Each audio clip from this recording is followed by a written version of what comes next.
ये काला चश्मा इसलिए नहीं पहना हूं कि स्टाइल मार रहा हूं। अरे भाई, इस समय पूरी तरफ इस काले चश्मा का ही प्रचार हो रहा है। जब से नेपाल में नया प्राइम मिनिस्टर बने हैं बलेन शाह, पूरे फॉर्म में आ गए हैं। अनिल कपूर की कौन मूवी डाल ले अनिल कपूर नायक, थोड़ा बताना तो उनको बीच में करना है। ठीक,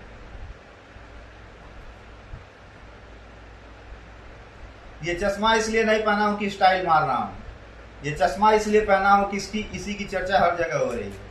नेपाल में जब से प्रधानमंत्री बलेन साहब बने हैं पूरी तरीके से इसी की चर्चा हो रही है।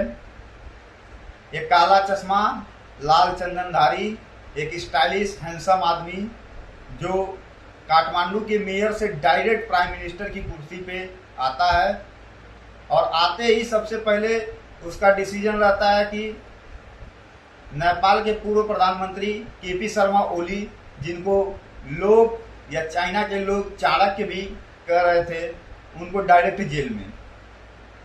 दूसरा नियम उसका आता है कि सरकारी स्कूलों में अब सभी नेताओं के, सभी टीचरों के, हर किसी को अब प्राथमिक विद्यालय में ही भेजना पड़ेगा पढ़ने के लिए, गवर्नमेंट स्कूलें चलेंगी।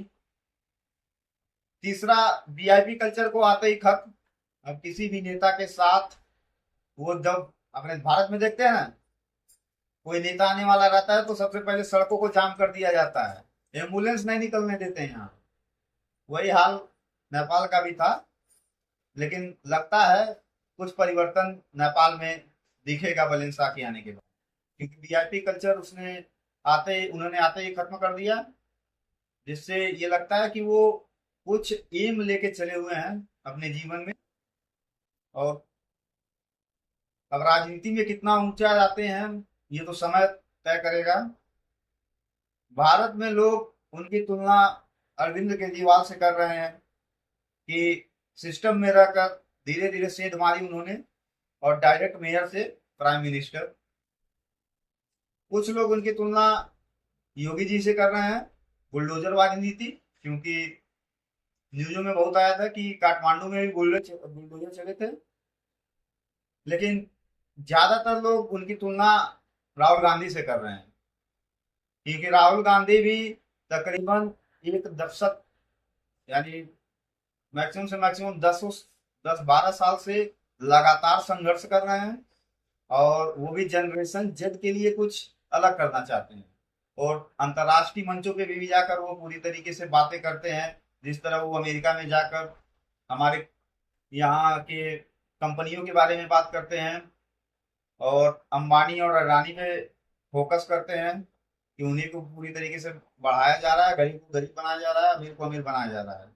तो कहीं ना कहीं लोगों की सहानुभूति राहुल गांधी से अब उठ रहे, मतलब आगे बढ़ रही है, और राहुल गांधी के प्रति भी सहानुभूति आ रही है। और यदि एक बार मौका राहुल गांधी को भी दिया जाए तो शायद वो अपने देश को भी अच्छा चलाए। और एक कहावत है कि जाकी रही भावना जैसी, प्रभु मुहूर्त देगी दिन तैसी। तो वो के बलेन शाह को लोग अलग अलग दृष्टि से देख रहे हैं। अब आगे की राजनीति में पता चलेगा कि वो किस तरह से नेपाल को आगे बढ़ाते हैं, क्योंकि मुश्किलें तो हैं उनकी। फॉरेन पॉलिसी देखा जाए तो इंडिया से भी उनको बना के चलना पड़ेगा, और चाइना से भी चलना पड़ेगा। चाइना जो उभरता हुआ एक नेशन, एक डेवलपिंग नेशन बन गया है, पूरी तरीके से कंट्रोल उसी के हाथ में है। और इंडिया जो डेवलपिंग नेशन बनना चाहता है, उसका लक्ष्य 2047 तक है। अब देखना ये है कि क्या नेपाल इंडिया को पीछे करके